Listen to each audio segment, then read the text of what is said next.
the Cavalcade of America.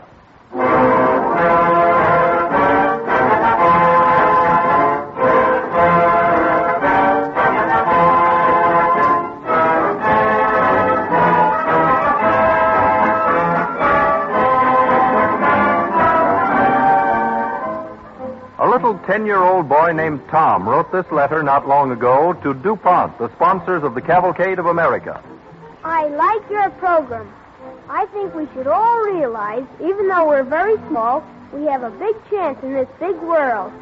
Even though I'm only 10 years old, I took great interest in your program. If it hadn't been for DuPont, many of the inventions wouldn't have been. I hope you will have many new adventures in the Cavalcade of America. Well, Tom, I hope you're listening this evening. We have 2 adventurous stories that I think you'll like. And thanks for your very nice, kind letter.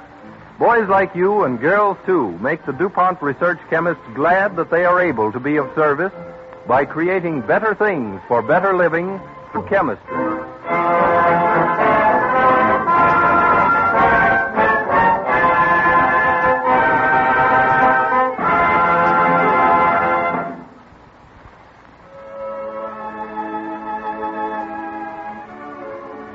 The DuPont Cavalcade Orchestra sets our stage for A Tale of the Seas, with a specially arranged group of well-known sea songs.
America on the seas.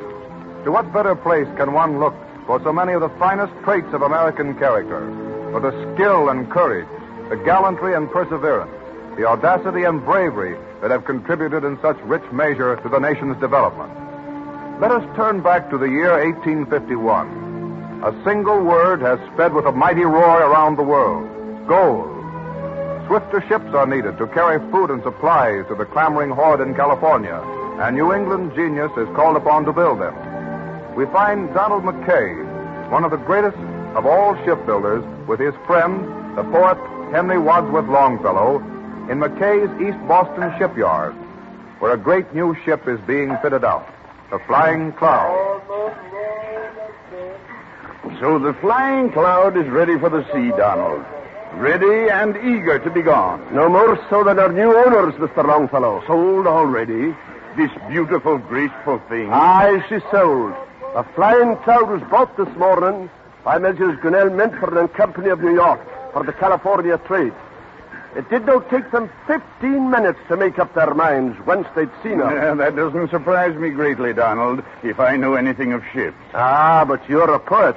And do you think this ship is not a poem? Look up there, Donald, at your work. Those masts and spars, that intricacy of lines and rigging, so strong and yet so light. I doubt if I shall ever write a finer poem. Hard-headed businessmen are different, Mr. Longfellow. They want results. And I have guaranteed that she will reach San Francisco in 100 days. 100 days? If they let me choose her captain. And will they? They have. Do you see that man yonder, standing by the after ladder? Yes. Captain Josiah Creasy, as fine a shipmaster as ever trod the quarterdeck.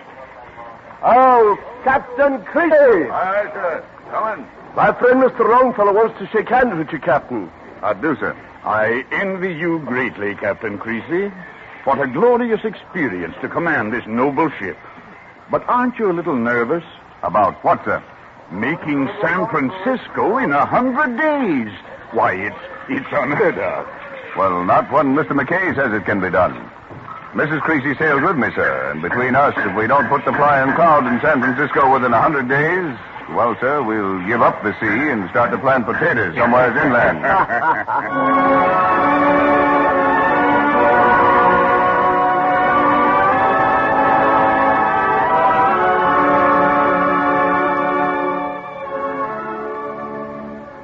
In the private offices of the owners of the Flying Cloud, Messrs. Grinnell and Minturn on South Street, New York City, Samuel Grinnell looks up from his desk. Oh, sit down, man. Take things easy. I tell you, I'm worried. They're even betting that the Flying Cloud won't reach San Francisco. Yes, and Creasy's had his own time getting a crew together. Nobody thinks she'll ever weather the Horn. Look here, Grinnell. We don't know too much about Creasy. It's just possible That he's betting against himself and us? Yes. Well, I'd trust anyone Donald Mackay recommended. You can ask Creasy yourself. I just saw him through the window crossing from the ship. Captain Creasy, gentlemen. Show him in. Morning, gentlemen. Good morning. We're all in readiness. Ship's loaded and the last of the crew signed on. Captain Creasy, what's your honest opinion? Can she make it? Well, Mr. Minton, I won't fool you. No man can tell for sure. But I do know this. She's the sweetest thing I ever handled. And if hard driving will get her there, you can count on Josiah Creasy to do his best.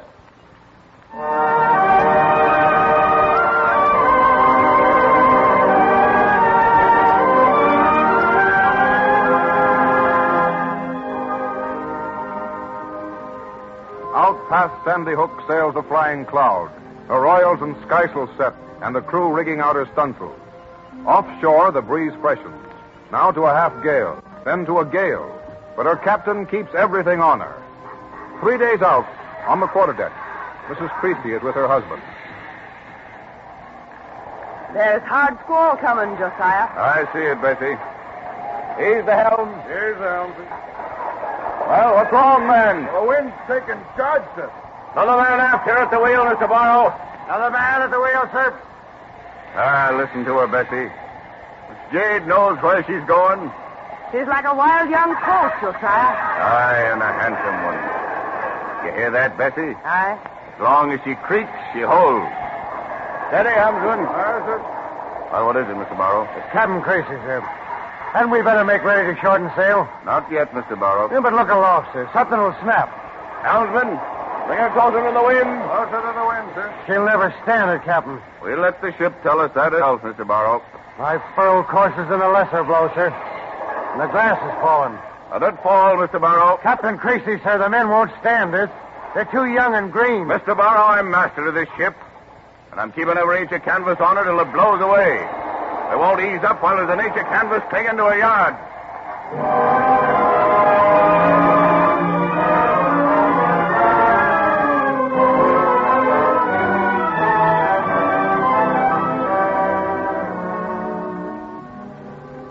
Across the equator, into the roaring 40s, Captain Creasy drives his ship with a bone in her teeth and the wind screaming through her shrouds. He loses sail, springs spars, sets up new rigging, but always he fights for the last mile he can get out of each day afloat. But as they near the Horn in the middle of the southern winter... Now, look here, lads. It's now or never. Do we stand up for our rights or don't we? We better if we ever hope to see dry land again. If the old man keeps up his crazy driving, we're done for. I've been round Cape Stiff in midwinter, and I know. He's mad, that's what he is. The old woman ain't much better.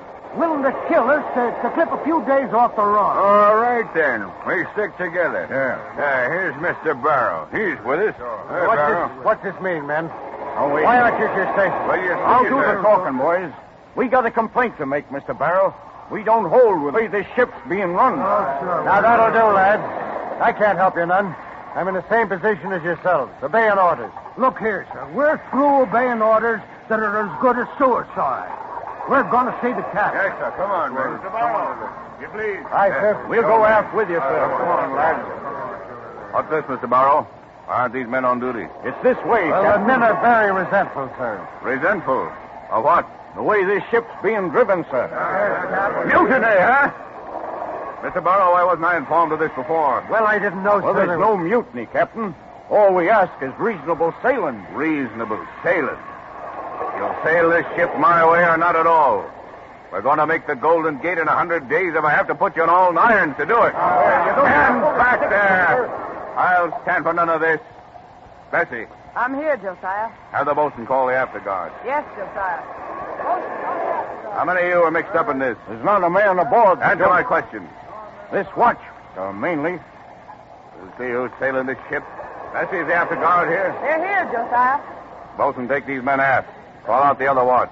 I'll attend to them later. All right, sir. Mr. Barrow.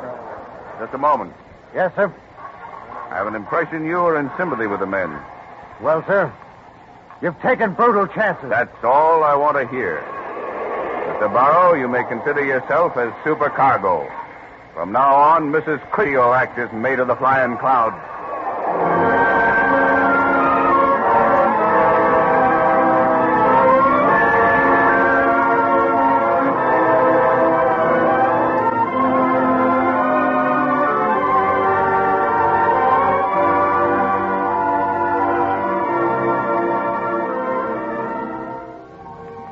Around Cape Horn in winter blizzards, and the long drive north through the Pacific begins. Day after day, Creasy and his wife drive their ship on, replacing gear, fishing yards, bending new sails. Finally, she drops anchor inside the Golden Gate. The gig is lowered, and Creasy is rowed ashore. On the waterfront, a crowd begins to gather. Look at that. What do you know about that? What ship is that? That's what got us guessing, stranger. I tell you, she's a McKay ship. I sailed in the Staghound, not know, shouldn't I? Keep cool, keep cool. We'll find out in a minute. Hey, gig, ahoy! Ahoy! What ship is that? The Flying Cloud. 89 days, 21 hours, not a sandy hook. 89 days. Did you hear that, boys? 89 days from New York. It's a record, boys, a record. Let's give him the freedom of the city. Three rousing cheers.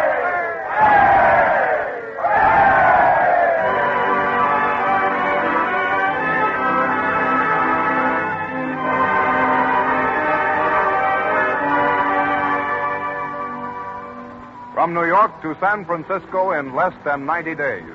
A record that was never equaled under anything like the conditions encountered by the Flying Cloud. to China. Across the Atlantic, the American clippers raced, showing their heels to all the sail afloat, giving the sea the most gloriously picturesque period it had ever known. The clippers swiftly vanished, but the breed of men who sailed them remained to bring glory to America in later days.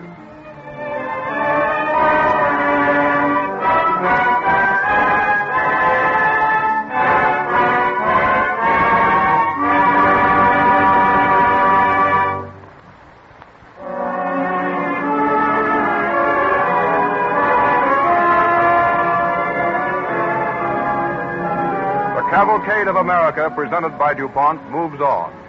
It is January 1926. Raging gales are sweeping the North Atlantic. Midway between Europe and America, a small British freighter wallows in the hurricane-driven seas, her steering gear gone, her decks awash, water rising in her forward hold and engine room. On the bridge, a quartermaster clings to a powerless wheel, while beside him stands the captain. Hold on, sir. Here's another.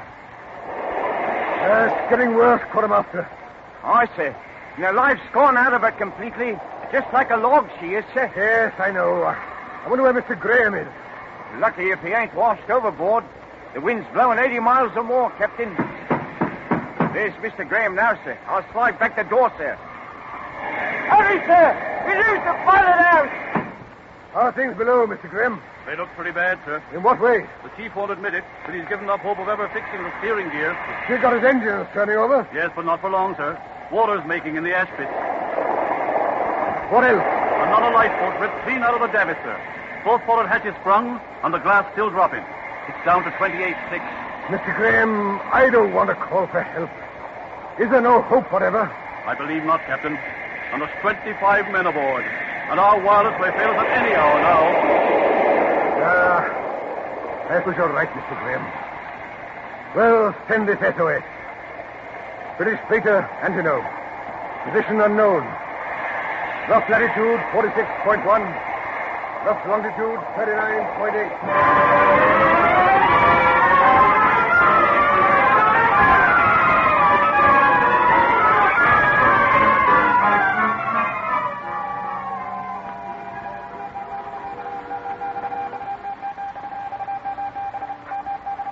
150 miles to the westward, the United States liner President Roosevelt, Captain George Freed commanding, is bound east for Europe with mail and passengers aboard. It is 5 a.m. on Sunday morning. There is a knock on the door of the captain's cabin. Yes? Who is it? Well, it's up there, Captain. Come in. What message, sir? An SOS. What ship? British freighter Antino. What's the position, Mr. Smith? 46.1 north, 39.8 west, noon yesterday. Present rate of drift to east, 2 knots. I could just pick up a radio, sir. Anything else? The captain of the Aquitania has been calling, sir. Wants to know our position. Where is the Aquitania? South-southwest of here, about 100 miles, sir. Course, northeast a quarter east. Speed 14 knots. We're much closer, sir. Call the Aquitania and tell her the Roosevelt is proceeding to the Antino. Let the freighter know we're on our way. Aye, sir.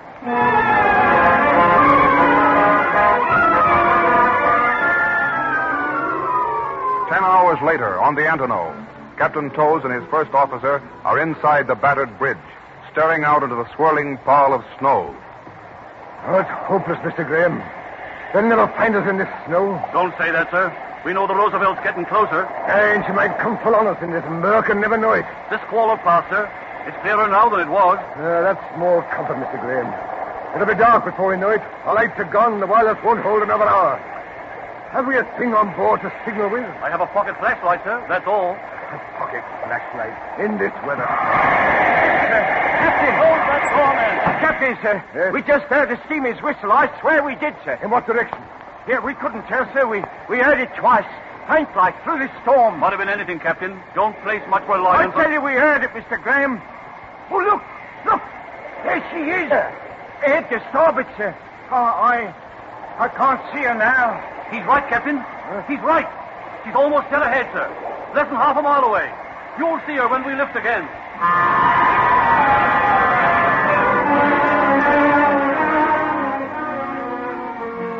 On the Roosevelt's bridge, the short January day has drawn to its close. Quartermaster. Yes, sir. Keep that searchlight moving. Very well, sir. Slow into the steerage way, Mr. Miller. Yes, sir. Signal the engine room. Engine slow ahead. Engine slow ahead. Searchlight's worse than useless, Mr. Miller, in this snow. We've lost her again. Keep them moving. They may help give those poor devils on the Antelope more hope. What do you think happened to her, Mr. Miller? She simply vanished, Captain. You think she may have foundered? Possible. But that wheat's swelling in her hold, and if she is afloat, our chance of ramming her is excellent. We must take that chance, sir. We cannot abandon. Keep a sharp lookout from all parts of the ship. We'll maintain steerage way and try to work out her drift.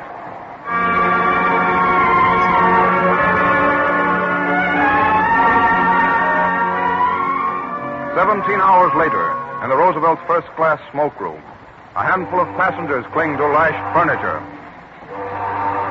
I wish someone would do something about that whistle. It gets your nerves in time. Yeah, got mine 12 hours ago. Well, I can't understand why Creed persists in trying. That freighter was a derelict when we found her yesterday. It's an absolute impossibility that she can still be afloat. It's the worst storm I've seen in all the times I've ever crawled. Yes, and if we did sight her, what then? A lifeboat couldn't last a second in those seas. Not a second. Oh, I'm for bravery where it can do some good. Just a minute. But There's the second officer. Mr. Erickson. I'm sorry, gentlemen. There's nothing new. how long is this going to continue, officer? Till we find her or the captain quits the search, I'd say. Yeah, but how could you get those 25 men off the Antelope? I couldn't say, sir. But every man on board the Roosevelt has volunteered to make a try. Say, what's happened to the whistle? Quiet. Stop. Look, something's doing out on deck. Volunteers to your places. By Jiminy, they've found her. They're going to launch a lifeboat. Come on, men, let's get out there.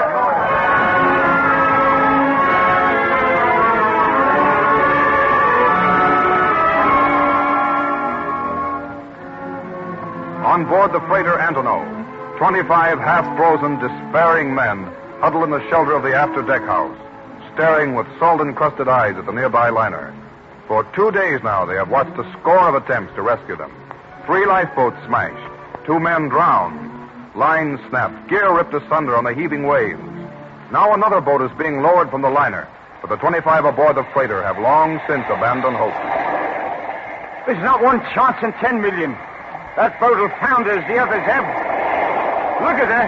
One more wave like that and she's a goner. She must have seen water that time, Mr. Graham. Yes, but look at those men row. There are sailors in that boat, Captain. Blimey, what are they doing now? They're not turning back. No, sir. The officers are bringing her broadside to gain more drift he can and clear our bows. Hi, mate. Look at that. She's going like a runaway express train. But wait till he tries to come around. That'll be the finish. Graham, look at them, man. I'm almost beginning to believe they can make it. Oh, row, you row, row. Dear God, help them. Give them strength. Pray, you sailors. Pray. They're going to make it. They're going to clear our bow. Give them a cheer, lads. Steady, men. We're not up here yet. How many of you can jump without help? Help, sir. You want us to stand by, sir? Not yet. You there, by the corner of the deck house. Can you see the lifeboat? Aye, sir. She's 50 feet off our port bow. Make it, sir. There she is, sir. Coming out. Shipping water as fast as they can bail. Ahoy! There! Ahoy, the Arsenal! Stand by to jump aboard! Ahoy!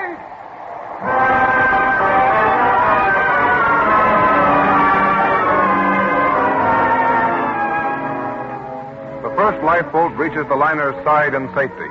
In the darkness, hours later, a second is launched. It makes the freighter, turns. The minutes pass. A small white spot is seen in the path of the liner's searchlight. It fights the long climb of wave, stays poised an awful instant on its crest, and then plunges down, down, down as the passengers on the Roosevelt watch. I can't stand it, John. Oh, it's horrible. No, it's all right, dear.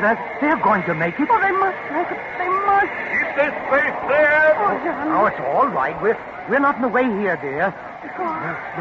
Look, honey. What? Look, there it is. They're coming in now. Oh, they'll be crushed against the side. No, they've got their boat hooks ready to fend it off. See, they're lowering the sling. On it. Ready, go. Can you see, dear? They're putting them in the nets. I can see. It's wonderful. Take a straight on the net. Take on the slope. Away!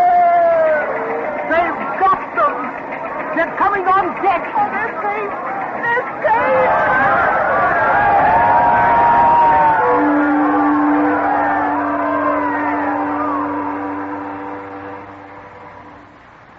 Mr. Miller reports all clear, Captain. The last of the Antonow's crew on board and safely in the signal. Thank you, Miss Erickson. Mr. Smith? Yes, sir. Be good enough to notify the owners. Say the rescue's been effected. The Antonow's abandoned and the Roosevelt resuming voyage.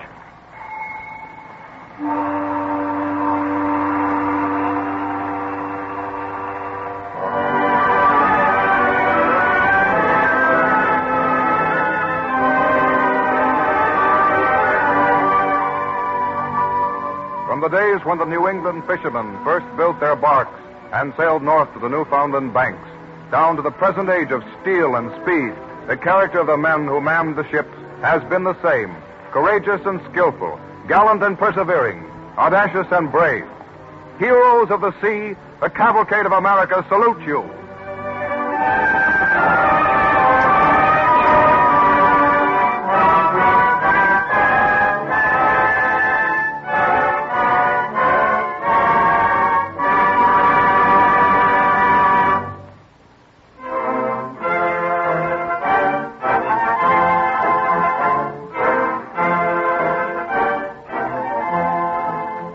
American persistence in the face of difficulties, the willingness to tackle hard jobs and to carry them through to a successful ending, has always been an outstanding national trait.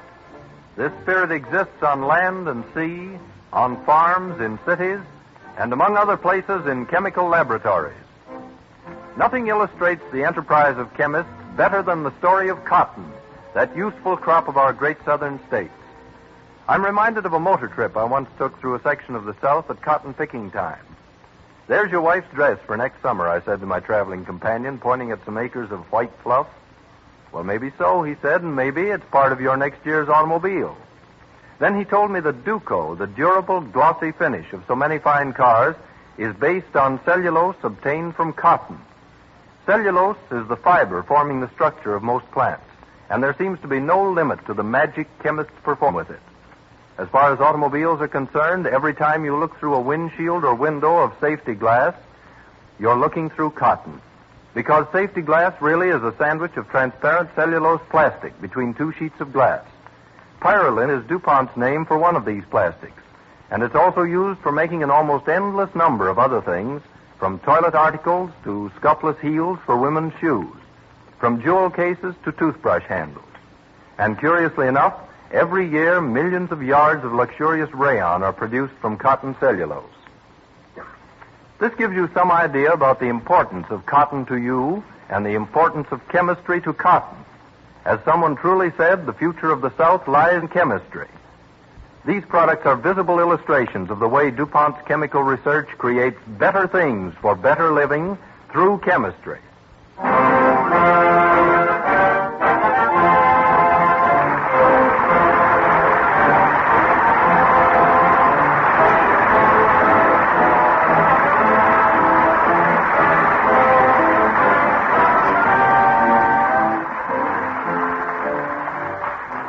Next week at this same time, you will hear the stories and melodies of songs that inspired the nation when DuPont again presents the Cavalcade of America.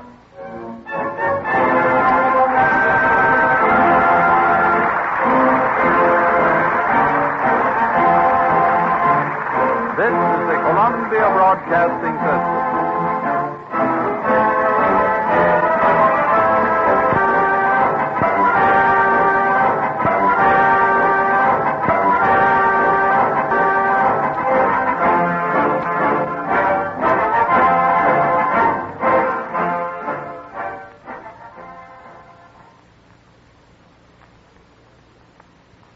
WAB